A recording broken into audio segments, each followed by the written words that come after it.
Bueno, la conferencia que impartiremos en el día de hoy versará sobre la embolización de los fibromas uterinos sintomáticos con técnica de perfusión ística asociada. Como todos conocen, los miomas uterinos son los tumores benignos más frecuentes o tumores benignos sumamente frecuentes que afectan hasta el 50% de las mujeres en edad fértil, o sea, sobre los 30 años, y son responsables incluso del 60% de las histerectomías realizadas en los Estados Unidos, donde se practican como promedio anualmente alrededor de 800.000 intervenciones quirúrgicas por esta entidad, con una prevalencia que difiere de acuerdo a diferentes estudios y países también, que puede variar entre un 4.5% hasta un 68.6%, según el tipo de investigación, el método de diagnóstico y también la demografía racial y étnica de la población, por supuesto, que se estudia. Pero que en los Estados Unidos, un país líder en estas intervenciones, se detectan fibromas por ultrasonido en más del 80% de las mujeres de ascendencia africana y casi en el 70% de las mujeres blancas sobre la edad de los 50 años. Para que se tenga una idea de los altos costos anuales de manera total relacionado con la admisión hospitalaria por esta entidad, tenemos que, por ejemplo, datos de 2019 hablan de un gasto entre los 300, aproximadamente los 348 millones en Alemania, 348 millones de dólares, en Francia 120 millones, en Inglaterra 86 millones, y en los Estados Unidos ya los costos anuales directos e indirectos relacionados con los fibromas uterinos rondan los 34.4 mil millones de dólares, para que se tenga una idea realmente del gasto, del impacto económico por concepto del manejo y tratamiento de esta entidad. ¿Qué pasa? Que normalmente o tradicionalmente existen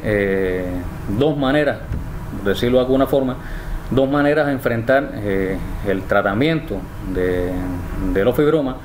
Una de ellas, como opción terapéutica tradicional, consiste en el manejo farmacológico a través, o fundamentalmente a través de agonistas liberadores de gonadotropina, que sencillamente van a ser empleados principalmente de forma temporal y previa cirugía para la reducción del tamaño y, por supuesto, la vascularización del tumor a la hora de la cirugía, pero que muestra toda una serie de desventajas. Dentro de las más importantes es el rápido crecimiento del mioma a los pocos meses una vez que se suspende el tratamiento, sin contar también toda otra serie de efectos adversos, como por ejemplo puede ser la osteoporosis, los síntomas menopáusicos, la amenorrea, que evidentemente lastran, ¿no?, este tipo de intervención farmacológica. Por otro lado, tenemos la cirugía en cualquiera de sus vertientes, la cirugía convencional o la laparoscópica, y que sí es conocido que muestra una alta morbilidad asociada en términos de, por ejemplo, pérdida hemática, daño a órganos vecinos en la cirugía. Estamos hablando de laceraciones a nivel de la vejiga, uréter, intestino, etcétera. La necesidad de transfusiones, el tiempo quirúrgico, que no es despreciable, la sepsis, la estadía hospitalaria, que en ocasiones puede ser bien prolongada,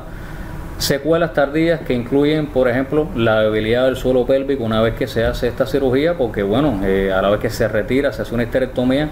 hay que volver a ubicarlos en los ligamentos suspensorios del útero, y eso a la larga, en un grupo determinado de pacientes y en un periodo de aproximadamente unos 10 años, va a llevar o va a conllevar a que las pacientes comiencen con otra sintomatología asociada a la presencia de cistoceles, rectocistoceles, etcétera, y que por lo tanto, o sea, usted le resuelve un problema en el momento con el fibroma a través de una histerectomía, pero a su vez va a estar condenando a la paciente a padecer de estos problemas un tiempo mucho más adelante. Y bueno, en fin, existen también, sí, otras complicaciones también peri y posoperatorias. Desde el punto de vista de lo que estamos hablando de este procedimiento como novedad, es que en primer lugar se ubica dentro de las primeras líneas de tratamiento a nivel internacional, llámese Estados Unidos, Japón, Europa, e incluso en nuestra área, en Latinoamérica, donde hay países ya con experiencia. Estamos hablando de Brasil, México, Argentina, y también que es una modalidad terapéutica prácticamente desconocida en nuestro medio. Es lo que lo hace novedoso en nuestro medio, valga la redundancia, porque hasta incluso dentro de la propia comunidad de los ginecobstetras es bien desconocida. Como antecedentes históricos, de manera breve, tenemos que es una técnica que viene a desarrollarse en Francia sobre el año 1974 aproximadamente, y es practicada primera vez, cosa curiosa, por un neuroradiólogo intervencionista, el doctor Jean-Jacques Merlan, el cual, y junto con el doctor Rabina y colaboradores, en el año 1995 lanzan la primera publicación en The Lancet sobre el tema en ese momento la llamaban embolización arterial para el tratamiento de los fibromas uterinos. Ya en el año 1999, Gubin y colaboradores publican ya los resultados preliminares, ¿no?, de los primeros pacientes tratados en los Estados Unidos, y realmente los buenos resultados de este procedimiento condujeron a la expansión de la embolización de los fibromas, y ya para esa fecha en el mundo ya se habían practicado alrededor de 60.000 intervenciones.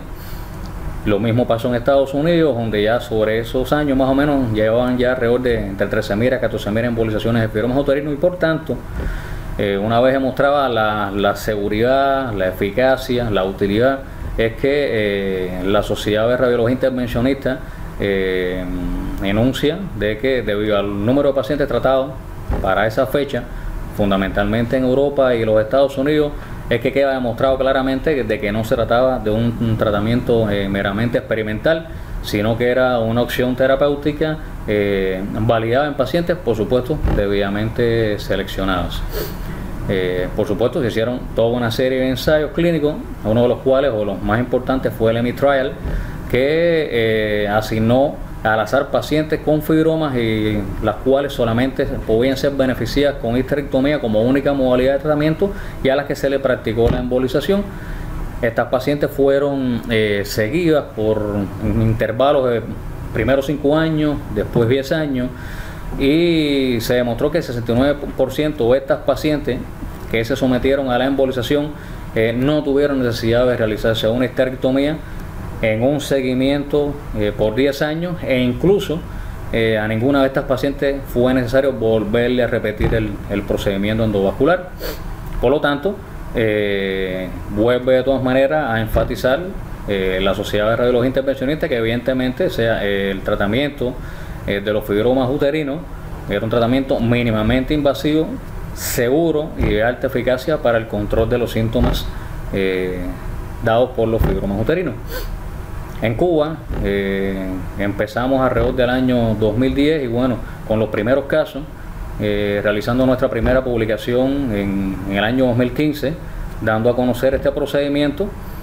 Y bueno, un ejemplo, las primeras pacientes, la que tienen en pantalla, fue una de nuestras primeras pacientes que incluso después del procedimiento y en su evolución logró quedar embarazada e incluso tener un parto satisfactorio, tener su bebé, lo cual realmente nos motivó mucho a continuar y a seguir desarrollando este procedimiento. Y bueno, una imagen, como pueden ver, en aquel momento esto viene siendo la imagen de una angiografía por sustracción digital, donde se ve el fibroma, que esta área que se ve notablemente grande,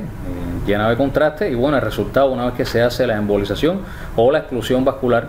del fibroma. Importante decir que bueno, este tratamiento implica el poder actuar sobre prácticamente todos los tipos de fibromas. Una clasificación de las más comunes, las que más se maneja en el ambiente médico no ginecobstétrico, se conoce que los fibromas pueden ser o submucosos o intramurales, subserosos pediculados e intracavitarios. Y de estos, principalmente los que mejor y más se benefician de la técnica endovascular van a ser los fibromas intramurales, porque los otros también se pueden tratar por otras vías, aunque, como decía anteriormente, también se benefician de esta técnica. Aquí tienen, por ejemplo, una clasificación mucho más actualizada por la FIG, o sea, la Federación Internacional de Ginecología y Obstetricia, que los clasifica y a su vez los subclasifica en aras de toda una serie de características, y que igualmente ayudan a todo lo que es el proceso de diagnóstico previo no invasivo, con fines después llevar a la paciente al salón de hemodinamia a practicarle el procedimiento. E incluso otro de los elementos que también han ido variando, porque bueno, estamos hablando de un procedimiento que es relativamente joven en la historia de la medicina. Imagínense, años 90 del siglo pasado para acá, y en los primeros años del mismo llegó a existir la duda de hasta qué tamaño era factible poder hacer las intervenciones producto del riesgo de complicaciones, etcétera. Y en aquel momento se habló, se llegó a un consenso de tratar fibromas no mayores de 10 centímetros en su diámetro mayor, cosa que con el propio desarrollo de las técnicas endovasculares, el refinamiento de las mismas y también de la industria que tiene que ver con todo el tema de los materiales para tratamiento, bueno, por supuesto este umbral ha ido variando, y hoy en día se considera como la frontera, como el tope, el tratamiento de los fibromas hasta los 15 centímetros de diámetro mayor. Por encima de los mismos ya hasta este momento se dice que no es recomendable, que por lo tanto la paciente debe ser tratada por otras vías. Y bueno, ¿con qué finalidad hacemos este procedimiento? Pues nada, es que él mismo va a facilitar la mejoría o remisión de los síntomas de los fibromas, de ellos los cardinales, los más importantes, que son la menorragia, el sangrado anormal y el dolor pélvico. A su vez que también permite mejorar los síntomas por conflicto de espacio, o sea, una vez que estos fibromas, sobre todo fibromas grandes o subserosos, los mismos intramurales, comprimen estructuras vecinas, llámese vejiga, llámese recto, y por lo tanto van a aparecer síntomas asociados por este conflicto de espacio. Y otro acápite también, otro elemento no menos importante, es que se ha visto que dicho procedimiento endovascular también va a tener un impacto notable en cuanto a la infertilidad, y por lo tanto es otra arista también del tratamiento que realizamos, con la ventaja de que en nuestro centro podemos hacer igualmente estudios de perfusión ística, como es la imagen que tienen acá a la derecha, donde en un patrón de colores uno va a poder determinar con mayor exactitud y de manera incluso cuantitativa la vascularización, el flujo que tiene él o los fibromas. Y una vez que uno termina el procedimiento endovascular, realiza la perfusión, y esa es la que le va a decir de verdad con mayor certeza y exactitud hasta qué punto fue útil el procedimiento endovascular en aras de determinar si realmente se logró hacer la isquemia total de la lesión. Fíjense que tenemos un gran fibroma, esta imagen de aspecto tumoral, colores verde, azul, y esta es la perfusión antes del procedimiento. Y bueno, una vez concluido, fíjense que prácticamente desaparece totalmente, lo cual apostilla que evidentemente el tratamiento fue satisfactorio. Ventajas de la embolización igualmente son múltiples. Aquí las más importantes son, entre otras, que por supuesto no van a presentarse o no hay complicaciones asociadas a la técnica quirúrgica, por tanto, o sea, no es un proceder netamente quirúrgico. No es necesaria la anestesia general, no va a quedar por lo tanto una cicatriz quirúrgica, no existe necesidad de transfusiones,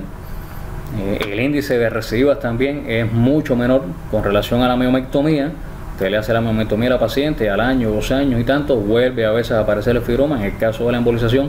prácticamente esto es muy mínimo.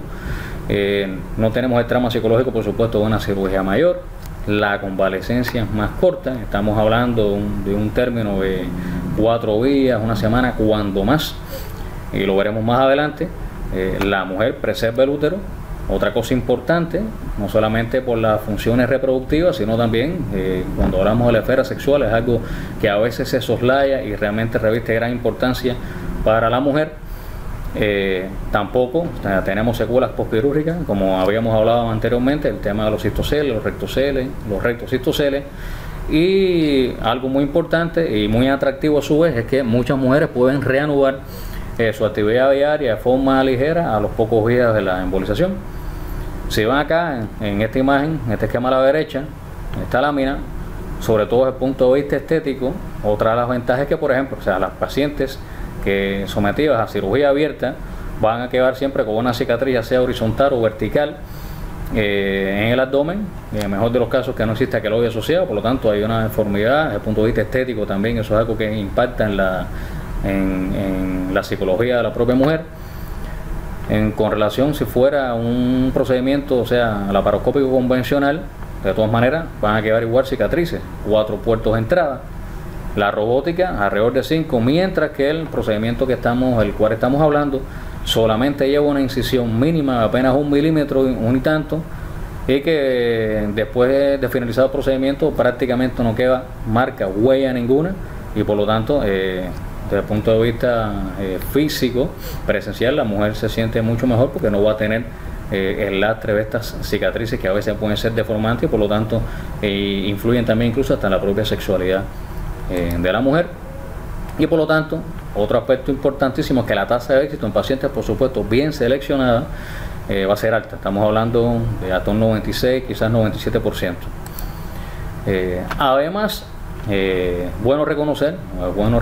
decíamos que las mujeres con miomas múltiples o difícil acceso quirúrgico e incluso aquellas que también presentan recidivas por quirúrgica son también candidatas adecuadas a este procedimiento, el cual requiere solamente 24 horas de hospitalización, y siendo el 80% de ellas las que reinician aproximadamente sus actividades normales como máximo en un periodo promedio de 4 a 5 días. O sea que usted se hace el procedimiento, solamente 24 horas de ingreso, con alta temprana, y prácticamente está disponible para recomenzar sus funciones, llámese laborales, domésticas, etcétera, en apenas 4 días. O sea, una reincorporación realmente bien rápida, sin limitaciones. Un elemento también, y el cual se habla mucho, es, o sea, como toda técnica novedosa que sale a la palestra, es el impacto de la embolización sobre la contractilidad uterina y la calidad de vida en la mujer que es sometida a embolizaciones de fibromas uterinos, porque se ha visto que independientemente del control y la mejoría de los síntomas, estos autores en esta revista que tienen, que es el Journal de Radiología Intervencionista Cardiovascular del año 2019, incluso resaltan un elemento esencial, y es que sea la mejoría significativa de los síntomas de estas mujeres asociado a la mejoría en la contractilidad del útero, producto del propio procedimiento intervencionista, iba a mejorar su calidad de vida, sobre todo teniendo un impacto positivo en la función sexual de las mismas. Por lo tanto, o sea, no solamente estamos hablando del control de los síntomas, la posibilidad de una maternidad en una paciente con antecedentes de infertilidad, sino que incluso también este procedimiento mínimamente invasivo va a tener un impacto muy positivo sobre la sexualidad, una vez y por cuanto la propia contractilidad del útero es un elemento fundamental en el tema de la libido y todo lo referente a la propia esfera sexual de la mujer. Ya de manera general y como eficacia general, muchos autores reportan, en este caso Pron, Benner y colaboradores, que los parámetros generalmente empleados para medir la eficiencia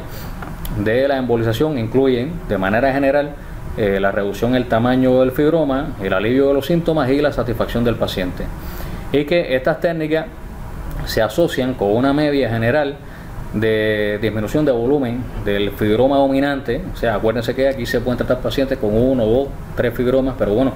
desde el punto de vista del fibroma dominante va a haber una reducción de aproximadamente entre un 42 a un 83% del volumen inicial del fibroma. Los síntomas de amenorrea mejorarán también, o mejoran entre un 83 a un 92% de los mismos. El dolor, tema clave también, disminuye entre un 77 a un 79% de los casos, y los conflictos originados por conflictos de espacios también van a mejorar hasta en un 92% de los pacientes. No por gusto, muchos autores, por ejemplo esto que tenemos, Pron y colaboradores y Walker,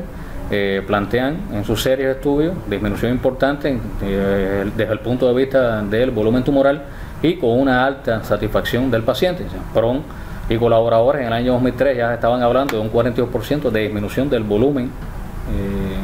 total del fibroma dominante, con un 91% de satisfacción de las pacientes, e incluso Walker estaba ya mencionando un 83% de disminución de volumen tumoral con un 97% de satisfacción en las pacientes que eran sometidas a este procedimiento endovascular. Claro, para eso es importante porque la tecnología nos acompaña, y es que para realizar estos procedimientos mínimamente invasivos es necesario contar con un salón de hemodinamia para hacer estudios de radiología intervencionista como el que muestra la lámina, y que es el mismo que tenemos en nuestro hospital ya a cuestión de 2 años. O sea, un equipo Philips Alura de altísimas prestaciones, y que nos permite hacer no solamente los procedimientos intervencionistas sobre cuestiones relacionadas con la ginecoobstetricia, sino también en relación a otras entidades en diferentes aparatos y sistemas. Una ventaja que tiene también, que desde el punto de vista de recursos, no eroga grandes gastos, por cuanto lo que necesitas es un material básico que es común para todos los procedimientos intervencionistas, o sea, llámese catéteres, microcatéteres, guías, etcétera, como los que mostramos a continuación, o sea, el catéter angiográfico, la guía sobre la cual navega el catéter, microguía, los introductores arteriales para hacer los procedimientos de abordaje, etcétera. Por lo tanto, cuando uno lo compara con los gastos que incurren en una cirugía, en temas de personal, de instrumental, etcétera, etcétera, realmente existe un ahorro notable de recursos. ¿Y cómo vamos a hacer el tratamiento? Bueno, pues nada, para esto una vez que se hace el cateterismo y llegamos a la zona de intervención donde vamos a ocluir el fibroma, estos se tratan empleando toda una serie de agentes llamados agentes embolizantes, como son las partículas de alcohol polivilínico, PBA, emboesfera, el FON, etcétera, y cuyo tamaño promedio es entre 300 a 500 o últimamente y más empleados los de 500 a 700 micrones, y que no son más que elementos inertes, no bioabsorbibles, que van a provocar una oclusión total, definitiva, irreversible de los vasos sanguíneos que van hacia él o los fibromas, provocando posteriormente el infarto de los mismos con la necrosis y posterior reparación fibrótica y disminución, por tanto, del tamaño, lo cual va a provocar a su vez también la mejoría en paralelo de los síntomas que tengan las mujeres con fibroma. La técnica es muy sencilla, estamos hablando que es un procedimiento que se realiza con anestesia local, se hace una punción inguinal previa anestesia local, como habíamos dicho previamente, se hace el abordaje, se introduce un dispositivo llamado introductor de catéteres por el cual se van a pasar, ¿no?, los diferentes catéteres, y se va a navegar buscando llegar hasta los vasos fundamentales que van al útero y por supuesto de ahí a los fibromas, empleándose ya sea una vía unilateral o una punción bilateral. Nosotros en nuestro medio realmente utilizamos la vía unilateral porque que es menos invasiva, o sea, no hay necesidad de traumatizar a la paciente con 2 entradas percutáneas o 2 accesos arteriales. Sencillamente desde un solo lugar uno puede tratar el útero, tanto en su lado derecho como el izquierdo. Y bueno, nada, una vez que uno llega a las arterias, sobre todo la arteria uterina ascendente, y se coloca ahí, empieza a liberar estas partículas de las cuales hemos hablado para hacer la oclusión vascular de las ramas o sea, las ramas aferentes a los fibromas. Aquí tienen una animación para tener una idea un poco más clara de qué consiste el procedimiento técnicamente hablando. Fíjense que se hace una pequeña incisión, estamos hablando que es mínima, 1 milímetro, se coloca el introductor de catéteres y sobre él de manera coaxial uno navega entonces con el catéter angiográfico. Aquí entramos por el lado derecho, se hace primero el abordaje contralateral, se buscan la arteria hipogástrica, las ramas que van hacia el útero, la arteria uterina, rama horizontal y después la uterina ascendente, y ya una vez cerca, en las proximidades del vaso que le va la sangre, o sea el vaso aferente al fibroma, se realiza un control angiográfico, y cuando estamos seguros de que el catéter está en la posición correcta, se empiezan a inyectar estas partículas. Aquí tienen una imagen ampliada, se van inyectando las partículas y ellas poco a poco van avanzando y van a ir ocluyendo las ramas más finas al fibroma. Téngase en cuenta que estas esferas, por ejemplo, son 60 veces mayores que lo que mide un glóbulo rojo, por lo tanto se van a ir impactando y por lo tanto van a suprimir la entrada de sangre a las mismas, y eso va a conllevar por supuesto a lo que están viendo, a la isquemia, posterior infarto y fibrosis de estos fibromas que van a disminuir de tamaño. Y bueno, en relación a eso irán desapareciendo los síntomas a posteriori. Aquí tienen un ejemplo de un caso donde se hace primero el estudio de control para tener una idea, una dimensión más amplia, completa, del tamaño y la vascularización del fibroma, y posteriormente entonces que se hace el cateterismo selectivo de las ramas que van irrigando los diferentes polos vasculares del fibroma, y entonces se va realizando la embolización poco a poco hasta lograr prácticamente cubrir todos los vasos, y este es el resultado final una vez que se hace la comprobación. Y posteriormente, como habíamos hablado anteriormente, realizamos la técnica de perfusión tisular. Esta imagen a la izquierda es como se veía antes de comenzar el procedimiento, o sea, en el puro estudio diagnóstico, donde era evidente o es evidente la gran red de microvasos y la alta microvascularización de este gran fibroma. Y la imagen a la derecha, bueno, una vez terminado el procedimiento, como es evidente la desaparición de toda esta red vascular, lo cual nos está diciendo que el proceso, o sea, que el procedimiento ha sido completamente efectivo. ¿Y qué pasa? Que una de las bondades que tiene este procedimiento es que el útero es una estructura que recibe mucha vascularización por diferentes vías colaterales. Por lo tanto, una vez que uno emboliza el fibroma, o sea, hace una isquemia selectiva en un territorio anatómico determinado, en un área determinada del útero, el resto del órgano va a seguir recibiendo su circulación por vías de ramas colaterales del propio útero, vaginales, vesicovaginales y ovarios. Por lo tanto, se va a respetar todo el resto del órgano, y eso va a llevar a que el resultado del procedimiento va a ser bien local, bien exacto, y por lo tanto no va a comprometer el resto de la vascularización del órgano. Entonces, ya más o menos explicado en qué consiste el procedimiento, primero, una vez que ya se hace el diagnóstico de la paciente en la consulta y se lleva al salón, lo primero es que hay que realizar un examen físico, se le confecciona la historia clínica, también los complementarios de rigor, tanto de laboratorio como de imagen, así como el consentimiento informado. Todo lo que va lo que va a incluir es el control médico preembolización, y una vez terminado el procedimiento, o sea, lleva su control médico post-embolización, que no es más que el ingreso bajo observación médica por 24 horas para control del dolor, que es uno de los elementos importantes una vez que se hace este procedimiento. La hidratación de la paciente, antieméticos, antiinflamatorios, que son importantes, y antibióticos para el manejo integral y por lo tanto minimizar el riesgo de complicaciones, de las cuales, bueno, existen complicaciones mayores y menores. Las mayores, que prácticamente el impacto es mínimo, fíjense que estamos hablando por ejemplo, expulsión del fibroma por vía vaginal, un 2.5% de los casos, la endometritis un 0.5% de los casos, enfermedad pélvica inflamatoria, absceso tubovárico es raro,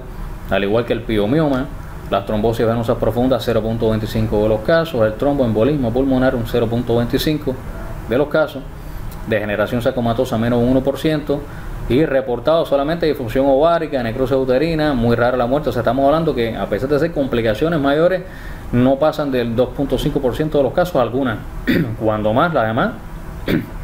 por debajo del 1%, lo que está hablando de que es un procedimiento, o sea, realmente seguro, y donde lo más frecuente van a ser las complicaciones menores.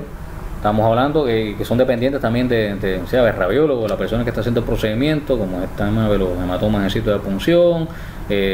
dolor que puede presentarse producto de esta técnica, y dentro de la cual la más importante va a ser el llamado síndrome post-embolización, que no se presenta en todas las pacientes, pero sí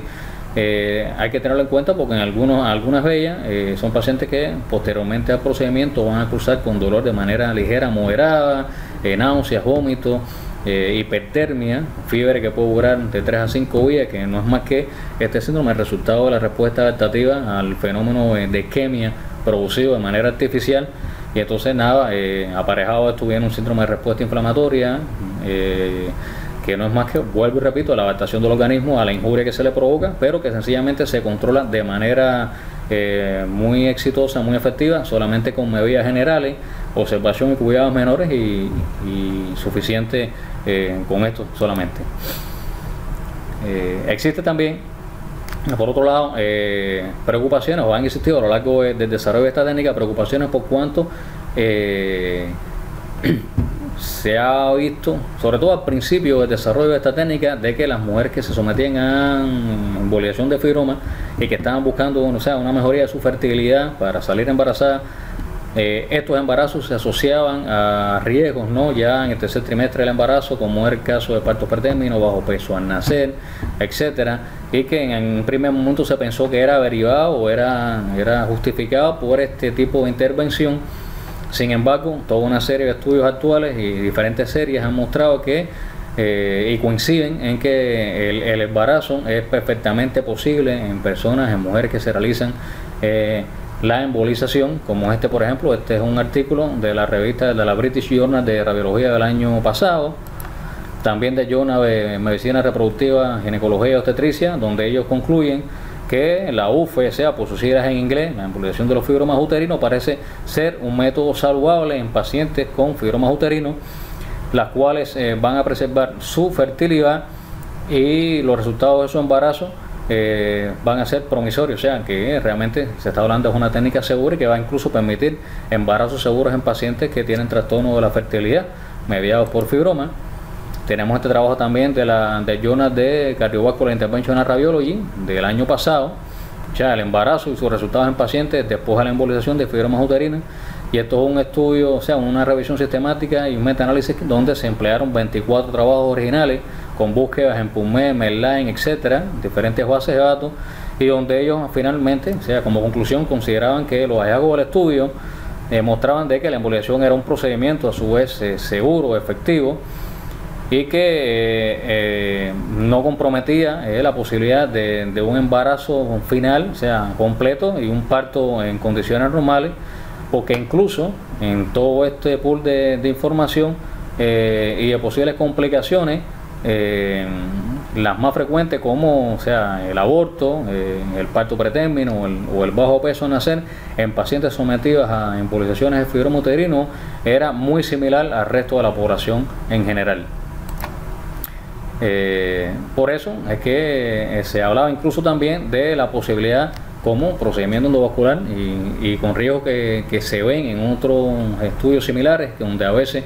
se puede ver el tema de la llamada embolización errática, y que a veces en algunos casos que están documentados, o sea, las pacientes cursaban con una menopausia o con una menorrea ya fuera temporal, digamos hasta 5 o 6 meses o definitiva, y se hablaba que existía riesgo entonces de embolizaciones erráticas hacia las arterias ováricas, por lo tanto eso iba a comprometer la reserva ovárica, pero se ha visto que con el propio refinamiento de las técnicas y el mismo procedimiento, o sea, tomándolo en cuenta de si se hace con la calidad y con todas las características que llevan a hacerlo, para hacerlo bien, realmente era mínimo, porque incluso se sabe que en las pacientes esterectomizadas también hay disminución y pueden haber síntomas entonces de amenorrea asociada,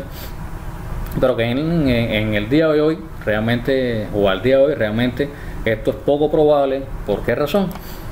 Producto que, por ejemplo, el plexo vascular alrededor de los miomas está compuesto por arterias con diámetros que oscilan entre los 500 a 1000 micrómetros en la mayoría de los casos, y no por gusto.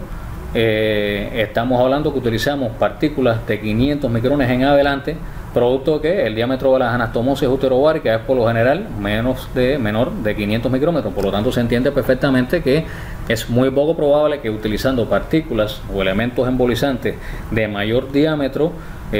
la probabilidad de que estos migren hacia territorios arteriales, llámese arterias ováricas que tienen un calibre mucho menor, es muy poco probable, prácticamente imposible que estas migren, sino que sencillamente van a seguir su dirección por los vasos que van directamente a la irrigación del fibroma o los fibromas. Y aquí tienen un ejemplo clásico. Esto es una microfotografía aumentada 200 veces mostrando la periferia de un fibroma que fue embolizado, y fíjense cómo esas partículas se van depositando una detrás de la otra, prácticamente logrando, o sea, un cierre definitivo sin la posibilidad de que exista revascularización por otras vías, porque la oclusión va a ser muy profunda, muy exacta. Entonces, de manera demostrativa, bueno,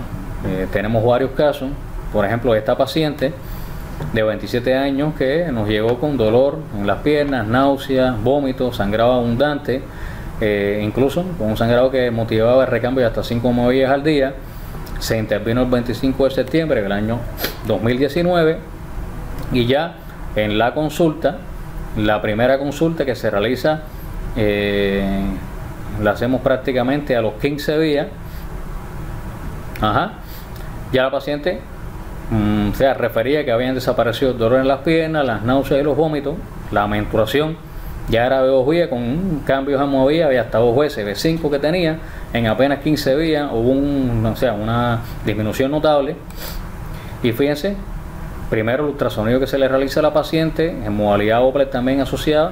en este caso en modalidad de Power Doppler, y donde se evidenciaba un fibroma no muy grande, tamaño estándar, 3-4 centímetros aproximadamente, con importante vascularización en su periferia, y que en la resonancia que se le practica a la paciente era evidente que este fibroma intramural por demás estaba provocando un efecto compresivo sobre el endometrio, lo cual justificaba la posibilidad incluso de abortos una vez que la paciente pudiera haber salido embarazada. Se le hace el procedimiento, aquí tienen la angiografía inicial preembolización, donde se demuestra la existencia de una masa, un fibroma notablemente vascularizado, el cual luego de determinado procedimiento, fíjense que desaparece completamente, y esta apreciación visual queda confirmada de manera mucho más clara con la perfusión, el antes y el después, donde estamos viendo que el antes, la curva blanca, que fíjense que va aparejada la gran cantidad de vascularización, de contraste dentro del fibroma, y como una vez que se emboliza, esta curva baja, o sea, los niveles que se obtienen inicialmente son mucho más bajos que en la imagen inicial durante el comienzo del procedimiento, y que después va disminuyendo progresivamente. Este es el ultrasonido a los 15 días, 16 días aproximadamente después de la intervención, donde ya es notable o se empieza uno a dar cuenta que hay una disminución de la vascularización, y el propio ultrasonido a los 30 días, donde evidentemente ya no se observa señal de flujo en dicho fibroma, y por lo tanto, asociado a esta técnica que nos permite también realizar la resonancia de alto campo que le practicamos a la paciente, y en la cual además se le hace una volumetría, uno también puede estimar, o sea, el tamaño y el peso del fibroma. En este caso, previo a la embolización, fíjense este fibroma que tenía un volumen de 64,9 centímetros cúbicos, y que prácticamente apenas a los 4 o 6 meses ya podíamos ver una disminución notable del tamaño del mismo, secundario a los efectos, por supuesto, del tratamiento endovascular practicado sobre la misma. Esta segunda paciente, llegó con dolor bajo vientre, 10 de 10, de acuerdo a la escala visual análoga, o sea, tenía un dolor importante bajo vientre, con sangrado muy abundante, incluso con coágulos, y con recambio de 8 almohadillas al día. Se interviene el 24 de septiembre, y apenas al mes ya la paciente refiere que ve 8 almohadillas, estaba ya entre 3-4 almohadillas, aunque seguía presentando dolor de momento calmado, y que por momentos se volvía a hacer también intenso, pero en la propia evolución sistemática, ya al tercer mes prácticamente desaparecen todos los síntomas. Y esta es la imagen del ultrasonido Doppler. Fíjense la gran vascularización de la lesión en el ultrasonido, con diferentes focos o polos vasculares, y en la resonancia una imagen sagital, donde es evidente la presencia del fibroma, incluso deformando el fundus ahí, la cavidad endometrial, una seria deformidad, lo cual también, por supuesto, provocaba que la paciente pudiera tener un riesgo importante de abortos. El estudio previo, el antes, el después, y las imágenes de la perfusión, donde existían los diferentes polos vasculares que habíamos visto por ultrasonido, y que luego de la embolización y aplicando la misma técnica de perfusión prácticamente han desaparecido. Fíjense acá a los 17 días como ya apenas existe áreas de vascularización dentro del fibroma. A los 30 días se perpetúa el mismo efecto, no hay vascularización, y aquí tienen la imagen del fibroma con su volumetría preembolización. Esto es durante el procedimiento, y una vez concluido en la evolución a los 6 meses, fíjense que este fibroma en la imagen de resonancia disminuye prácticamente a una lesión que apenas se distingue, con una volumetría que demuestra que se logró una disminución sensible, apreciable del volumen tumoral. Esta última paciente acude por dolor extremadamente fuerte, insoportable, que solamente aliviada con analgésicos inyectables, llámese Spasmoforte o diclofenaco, asociándose a menstruación abundante durante el periodo menstrual, y debiéndose la paciente cambiar hasta 8 veces al día. Menstruación que por demás se asociaba a vómito durante el periodo doloroso, diarrea también, o sea, era realmente un problema importante para esta paciente, que se interviene el 15 de octubre y ya apenas un mes después a la consulta, bueno, ya el dolor pasaba a ser moderado y controlado solamente con analgésicos por vía oral, no inyectable. Desaparecieron los vómitos de las diarreas, el recambio era hasta 4 veces al día, de 8 que era inicialmente, teniendo una menstruación incluso ya sin coágulos y con una mejoría evidente, la cual después al tercer mes, durante el interrogatorio, nos expresa que habían desaparecido todos los síntomas.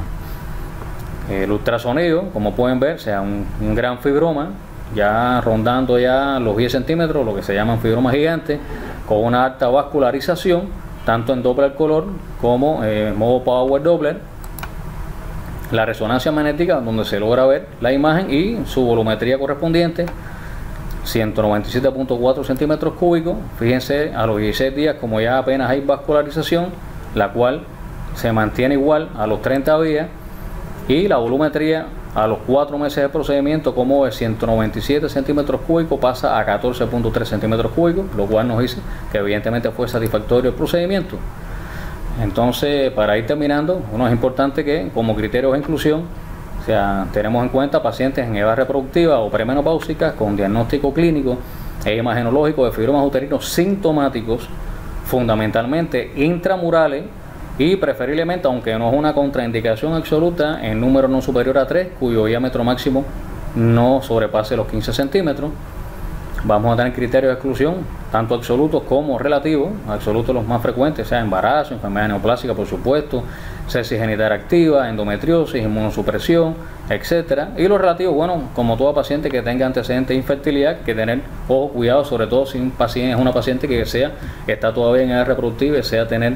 después descendencia. Y también las pacientes con enfermedades crónicas descompensadas, que para eso, bueno, bajo un tratamiento estricto se compensan y también son susceptibles a poderse tratar por esta vía. Por supuesto, sin obviar el consentimiento informado, o sea, herramienta vital para todo este tipo de procedimientos de intervención sobre los pacientes. Y también utilizamos una escala, un cuestionario de calidad de vida, que es una herramienta de validación que nos va a permitir tener una idea más clara de hasta qué punto está repercutiendo dentro de la esfera emocional y en cuanto a calidad de vida estos problemas o síntomas relacionados con los fibromas, y lo que nos va a permitir después, durante la evolución del mismo cuestionario, saber hasta qué punto logramos una mejoría, que logramos un impacto sobre esta enfermedad. Y de manera general, bueno, este organigrama que tenemos confeccionado, que no es más que la ilustración de cómo se realiza todo el proceso, o sea, la consulta con el interrogatorio, su examen físico y la confección de la historia, asociado a los complementarios preembolización, el ingreso del paciente, se hace proceder endovascular, se le hace tratamiento profiláctico con analgesia y antibiótico, y ya después, a las 24 horas, se sigue con un segundo curso de antibióticos, analgesia, reconsultándose a la propia paciente,